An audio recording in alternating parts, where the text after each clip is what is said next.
Welcome back. You're watching the game. The PVL is just about to wrap up its eliminations round. That means we're moments away from the postseason. Literal moments away. Moments away, literally. Oo. Now, before all the chaos that comes with the semis, let's take a quick breather and listen to some light-hearted stories. And joining us to give some behind the scenes, fresh from the Phil Sports Arena. Of course, we talked about rain or shine. Now we're talking about PVL Courtside reporter Rain Tixon. You like that, Pao? I like that. I'm so Okay. impressed. All right, Rain. goodness. I mean, you came straight from the games, so Yeah. let's talk about some of the teams here in the PVL. Let's talk about playoff teams first. And one player from F2, Ara Galang, what can you say about her for us? Yeah, I'm sure, Diego, you would know this, that injuries really change the way that a player moves, the way that a player gets to execute. And that's why Ara Galang really felt like she had to relearn how to play volleyball because in the collegiate ranks, she had an ACL injury and then in the pros, she had a shoulder injury. So parang tough. nag-iba yung galaw niya because it's injuries for both both extremities, Right. kumbaga. Upper and lower, right? Exactly, which is why parang she felt na she had to change the way that she plays. So if you remember, in her DLSU days, she was such an offensive threat. As in, siya yung pumupuntos para sa DLSU. But here in the F2 Logistics Cargo Movers, Ara has been an all-around player. As in, when she's on the floor, it's like you have two liberos, Right. which is a real big boost, especially since, you know, KKD is playing so well, Yeah. Myla Pablo, even Ivy is starting to find her groove. So having that floor defense really helps the case of F2 Logistics. You know, just looking at all of that, we always talk about the physical aspect of the injuries. And you mentioned a while ago, she needed to adapt, change the way she played, relearn how to play volleyball. But then mentally, do you have anything on that? Because that is probably the most unseen thing that athletes go through the most. Yeah, so Ara actually doesn't like watching too much of her plays from college. And she wants to focus talaga on being an all-around player. Kasi nga, you know, her body has changed and so many players in the pros also have this same situation.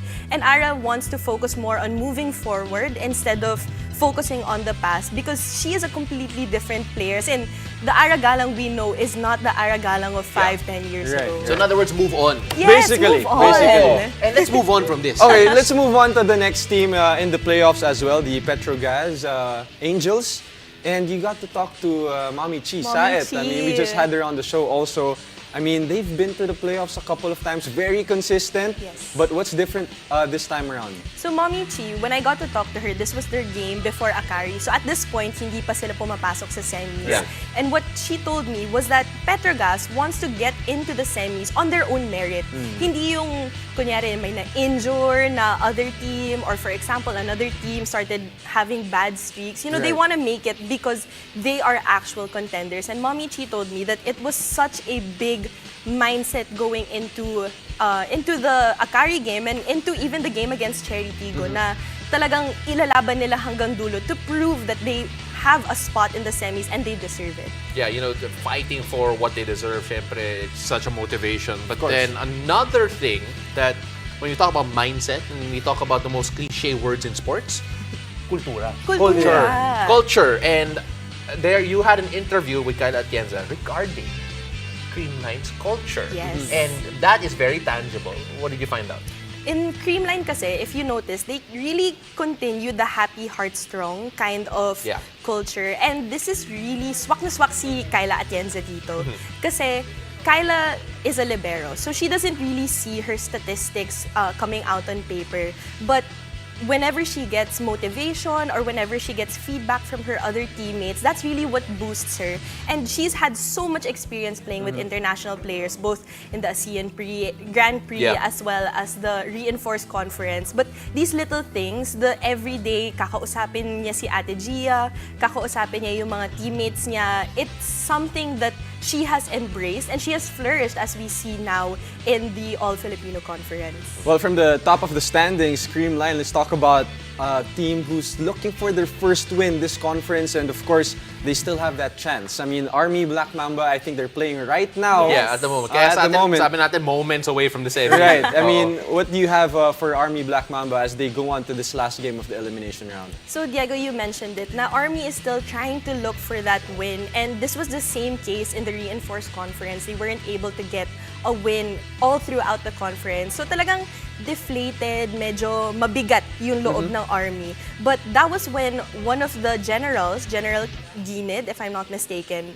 talked to the team and tried to motivate them, but in a very specific way. He reminded the team that they're playing for a certain bigger responsibility. right. Because Army Black Mamba Energy Drink, they are also representing the actual army, the soldiers who are fighting in the front lines. And these soldiers, whenever they see yung mga players daw, sobrang tumataas yung loob nila because it's not just, a team that's trying to win a championship. They are literally humanizing the army. They're representing army and they're making them very tangible. Parang they're people like us. And this is why it's so important for Army to try to get at least one win, not just for themselves, but also for the organization they represent. It's a lot of great stories here, Rain, and of course, there's a lot more to come. But right before we go on and move on with the show, syempre, because we have extra time, kamusta ka naman? How has that experience been being here? Because you've been telling stories in sports for a very long time, throughout your very young career. But at the same time, this is the first time you've actually done something like this. Biggest realization so far now that we're getting into the business end of the PVL?